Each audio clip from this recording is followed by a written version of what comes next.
Hey everyone, welcome to the Bullion, Bitcoin, and Bullshit channel with G Money. And today's episode, we are going to be talking about Trump's secret plan to eliminate the Federal Reserve. Okay, today is October 31st, 2021, Halloween. Hope you guys are all having a great Halloween out there. And let's get started.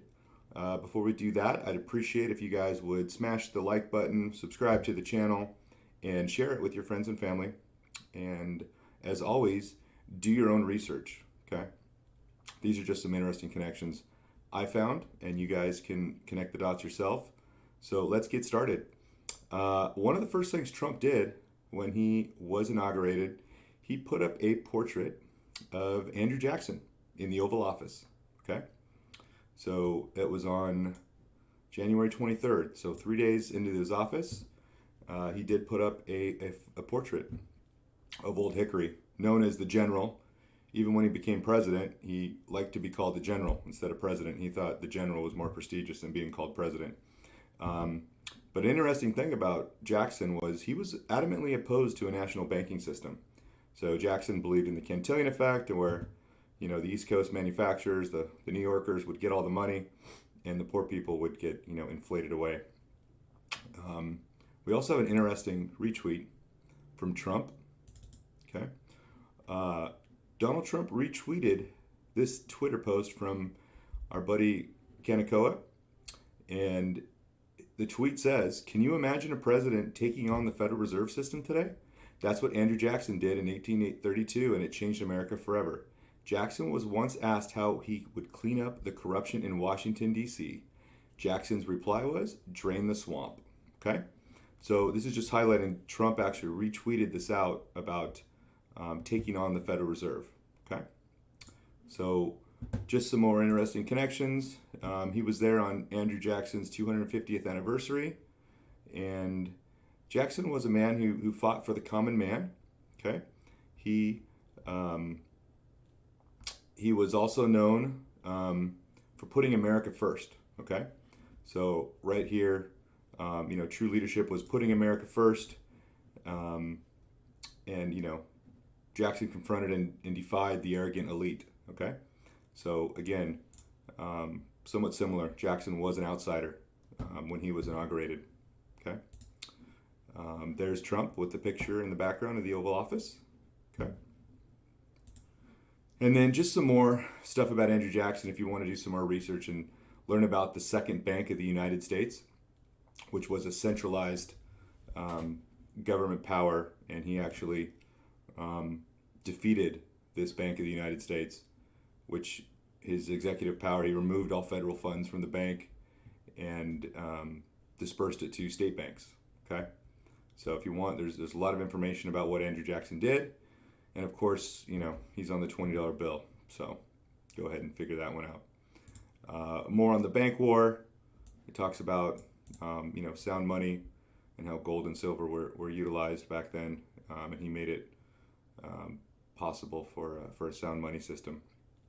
But of course, we know the bankers never stop. And they were able to obviously flip this and eventually, put in the Federal Reserve. And we're gonna bring up the next interesting point here, okay? And that has to do with John F. Kennedy, okay? So one thing I want to point out is if you pull out a dollar bill today, you'll notice it does say Federal Reserve note, okay? But we also issued United States notes, okay? And a U.S. note, the difference between this is that this note is issued without any interest attached to it, okay? And why is that important? Well, you have this private corporation, the Federal Reserve, who basically just prints money out of thin air and essentially loans it at interest to the American people, okay? They are beholden to no one, really. And we're going to talk about how Kennedy plays into this, okay? So, as you know, Trump, he did release the classified JFK files back in October 21st, 2017. And, that didn't totally get all redacted and all released. It's still supposed to be released, but there was a few things Trump did that honored the memory of JFK. Another thing he did was they revamped the White House garden, so the Rose Garden, where Kennedy was a huge, he loved the Rose Garden, and so Trump and Melania decided to actually, redo the Rose Garden. Unfortunately, Kennedy, when he had it done, he wasn't able to enjoy it that long because he was assassinated back in '63. Okay. Okay, so what does that have to do with JFK? Well, JFK issued an executive order 11110 that was basically reining in the power from the Federal Reserve. Okay, so I actually have one of these notes here, and I'll show it to you. Okay, so that right there is a $100 bill with a U.S. note. It's not a Federal Reserve note.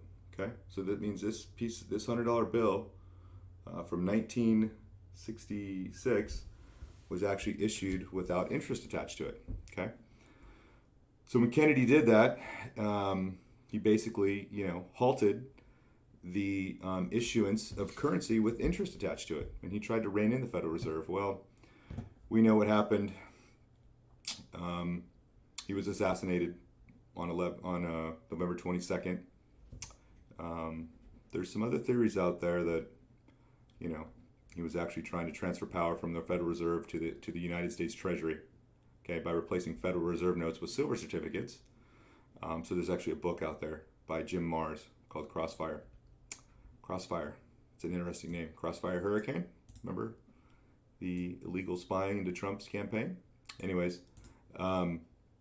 so this talks about how possibly, Kennedy was assassinated because of his ties of reining in the Federal Reserve. Okay? So we're going to next talk about what Trump did during COVID. So we've got Kennedy trying to reel in, it was wrapping up the power of the Federal Reserve into the Treasury. And something unique happened back in March of 2020. Okay? What happened back in March of 2020 was the federal government was nationalizing large swaths of financial markets. Okay? The Fed was providing the money to do it, and BlackRock was also engaged in doing the trades. Okay? And so what happened was the Fed financed an SPV, which is a special purpose vehicle for the Treasury, and it uses the Exchange Stabilization Fund to make equity investment in each SPV. Okay, so you guys can read this article, but basically, the Treasury, not the Fed, is actually buying these securities and backstopping the loans. Okay, the Fed is just acting as the banker. So essentially, this actually merges the Fed and the Treasury. Okay, so this happened. Not a lot of people noticed this or took notice, but Trump actually merged the Fed and the Treasury back in March of 2027. Okay, so anyways, this is kind of putting in line with what JFK did with Executive Order 11110. Okay, so in March that happened. Okay, where after we had COVID going on, we had a bunch of money printing, and then what happened? Just a month and a half later, we have the comptroller of the currency, Joseph Otting. He surprisingly just stepped down out of nowhere. Okay, and when that happened, Trump actually nominated Brian Brooks. So Brian Brooks was the acting comptroller of the currency on May 29th, 2020. Okay, so after Trump, after they rolled up the Fed inside the Federal Reserve, inside the Fed, inside the Treasury, this happens. And the OCC is interesting because the OCC actually covers over 70% of all the banks in the U.S. Okay, and what's unique about that is that 2 months later, Brian Brooks, out of nowhere, he makes it legal for banks to custody crypto assets. Okay, so this is all happening a pretty fast pace. So you have Trump, you have the guy stepping down from the OCC, you have Trump and Mnuchin hiring him, and this is the actual interpretive letter 1170 that happened in July 2020. Okay, so it provided a vehicle for banks to actually onboard Bitcoin and self-custody it. Okay, so who's Brian Brooks? Well, Brian Brooks, he worked for One West Bank, Fannie Mae, but the biggest thing here is this gentleman worked for Coinbase. Now, I'm sure most of you people have heard of Coinbase by now, but they're pretty much the largest crypto exchange in the US, okay? So Brooks was actually chief legal officer of Coinbase, okay? So the chief legal officer of Coinbase, he knows all the framework of how to do everything. And during his time at Coinbase, he was responsible for Bitcoin and crypto assets. So again, I want to play a short clip from Brian Brooks and what he has to say. So listen in. Rabbit hole was this. I spent my whole career working outside of these giant legacy organizations, and so I had no idea what the solution was, but damn, I knew what the problem was, okay? If you've never worked in a big bank, if you've never worked in a giant mortgage investor, you have no idea how bad the problem is. And so 5 or 6, 7 years ago, I discovered fintech, and I thought, oh, fintech is awesome. It can shorten the mortgage cycle time from 70 days to 30 days, or it can lower the cost from 100 basis points to 50 basis points. And then I had the realization that some of that is just putting lipstick on a pig. You know, these are incremental improvements in a system that is fundamentally broken. And that's when I discovered Bitcoin and networks. And what Bitcoin shows is that the future is not going to be built on giant single points of failure. The future is going to be built on networks like we all learned 25 years ago with the original internet. And that's when I realized we should stop trying to incrementally improve a system that really cannot fundamentally be fixed. It needs to be replaced. That's what Bitcoin's about. Okay, so this is the gentleman Trump hired to run the Office of the Comptroller of the Currency, who just said in Bitcoin's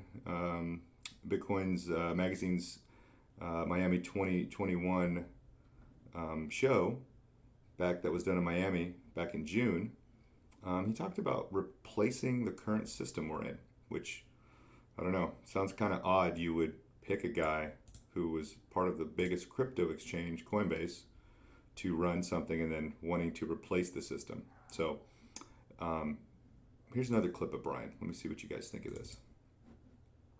Today, the world runs on banks. 20% of us have figured out Bitcoin, which is not nearly enough of us. We need to make the world safe for a migration from banks to Bitcoin, and that requires some clear frameworks. Frameworks. Well, Brian was the chief legal officer for Coinbase, so I would imagine he knows how to set up some frameworks to onboard Bitcoin and replace it with our current system. Okay? So let's move along. Well, Trump thought that Brian did such a great job that on November 17th, 2020, he actually intended to nominate Brian to a permanent position. Okay? And he nominated him to serve as his 32nd comptroller of the currency on November 17th. Now, unfortunately, this didn't happen because there is a requirement for the Senate Banking Committee to actually hold a hearing. So his time ran out before he could actually serve as the 32nd permanent comptroller of the currency. So he didn't actually get to serve out his full term that Trump wanted him to. But let's play this clip from Steve Mnuchin, who was also at Treasury during this time. And let's hear what he has to say about Bitcoin. A little bit, but it is pretty consistent, which the first part of it is, I think the underlying technology of blockchain is really incredible and has lots of different things, particularly in fintech and finance. I think as it relates to Bitcoin, if people want to buy Bitcoin as a substitute, no different than buying gold or some other asset, it's fine. I don't personally want to have it in my portfolio, but if people want to do, I think that's perfectly fine. But I do think it's very important that this is an asset that has complete BSA and regulatory compliance. And matter of fact, under the OCC last year, we approved that banks could custodian it. And the reason we did that is because we wanted to make sure. Okay, so that's Mnuchin talking about him and Brian Brooks working together to actually onboard Bitcoin onto the banking system. Okay. So let's hear what Trump has to say about Bitcoin. Okay. This is actually pretty recently. This is June of this year. Let's hear what Trump has to say about Bitcoin. As the armorer, can you talk about the movie? Of course, I would love to. So it's really cool. Oops.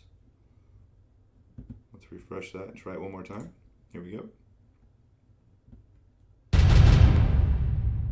One last question. You don't like Bitcoin? You wouldn't invest in Bitcoin? Do you invest in the stock market at this moment? So not at this moment. I think it's high.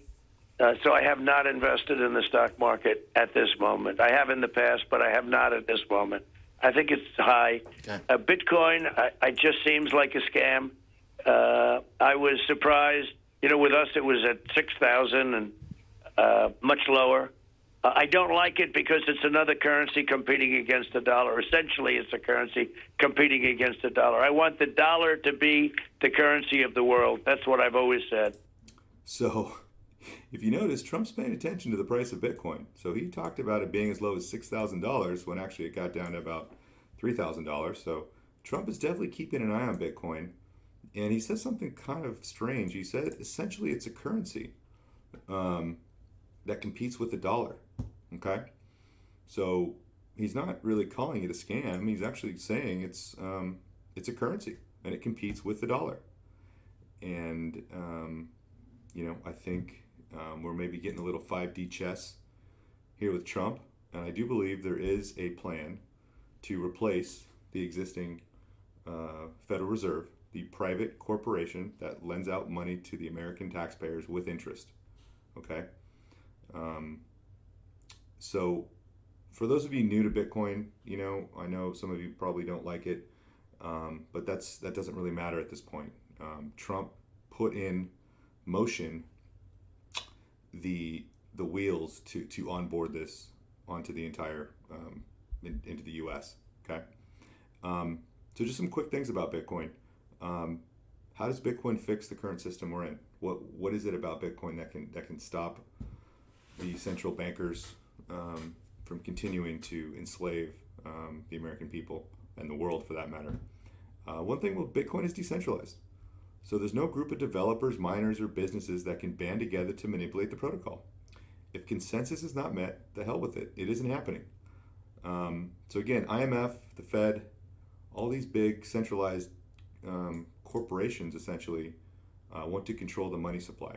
Okay, Bitcoin is the first engineered money that is hard money, and so it also has a specific finite scarcity. Okay, so it's got a programmatic monetary policy. We all know how many Bitcoin exists now, and we all will know how many will exist in the future. And again, it's not being able to be controlled by a central authority.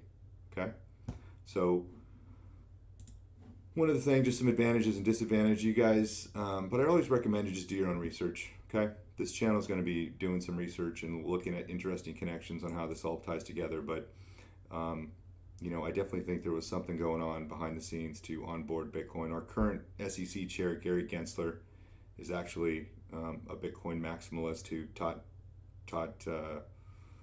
classes on Bitcoin. Now he's the head of the SEC. Okay, I don't know how that happened, but it happened. Okay, but again, it's always to get rid of the Federal Reserve note being lent out money with interest. Okay, JFK did it for a while until he was assassinated, and then they actually overrid that order or replaced it with something else. So anyways, guys, this was fun. This was my first show, and I'll be doing more like this hopefully once a week. I'd appreciate it if you guys would like the channel, subscribe to the channel, and let me know if there's any other content you guys want to put in the comments. I can also link all my links up here in the channel as well for everybody. So just remember, Bitcoin's number one.